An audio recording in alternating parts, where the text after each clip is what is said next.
Oh dear, just when you thought the Iraq problem was solved because you haven't heard about it for a while, everything's back to murderous chaos and terror. What happened? In 2003, the US invaded Iraq because of its alleged connections to terrorism and weapons of mass destruction. At the time, Saddam Hussein, a brutal dictator, ruled the country.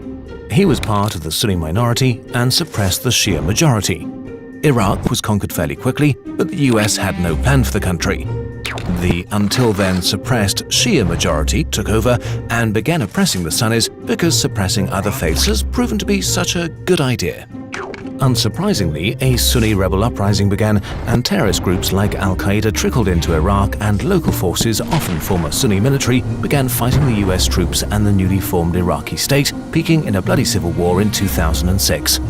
Since then, people in Iraq have basically been segregated by religion. So, in a tragic irony of history, the US invasion led to the formation of the very terrorists the US wanted to eliminate in the first place, because Iraq was now the perfect training ground for terrorism. To understand this complicated conflict better, we need to understand the relationship between the two main branches of the Muslim faith, Shia and Sunni Islam. Sunnis make up about 80% of the Muslim world and Shia about 20%. And the hardliners on both sides don't like each other very much. Saudi Arabia and Iran are the two most powerful players in the game of faiths. They both have no separation of state and religion, domestic problems, and a lot of oil money. And they support groups that fight the other religious orientation.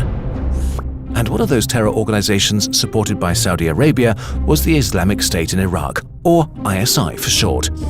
In 2010, the Arab Spring happened and changed the whole situation in the Middle East. In Syria, dictator Bashar al-Assad didn't think much of resigning and started a gruesome civil war against his own people. The longer the war went on, the more foreign groups joined the fight, most of them for religious reasons and with the goal of building an Islamic State in the region. And one of them was the infamous ISI, which now became the Islamic State in Iraq and Syria, or ISIS. They had fought in Iraq for years and had thousands of well-trained and fanatic soldiers.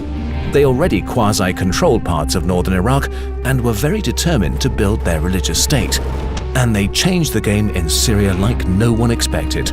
ISIS was so unbelievably violent and radical that soon it was at war with almost every other faction of the Syrian rebel armies.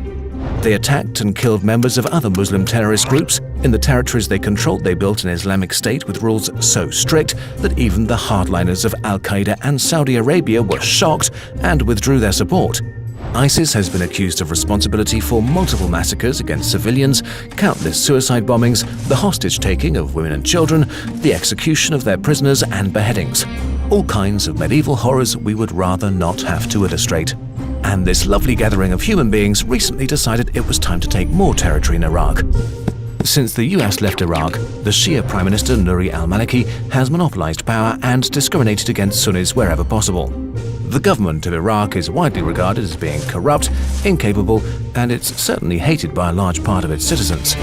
The Iraqi army, consisting of about 300,000 soldiers, was created using $25 billion in tax money, but it's not loyal to its government and has been withdrawing or completely disbanding, giving up city after city. Because ISIS has announced that everyone who opposes them will be killed, they have proven they mean business. By June 2014, they'd conquered a big chunk of Iraq, including Mosul, Iraq's second largest city. They'd stolen hundreds of millions from captured banks, making them the richest terror organization on earth. And they are constantly working on establishing a super medieval religious state. Iran and the US are even considering working together to fight them. That's how gruesome the situation is. Events in Iraq show again that exploiting the people you've defeated in a war, denying them power, a living and a stake in the rebuilding of the country, is just sowing the seeds of the next bout of violence. Somehow, we have to break this circle.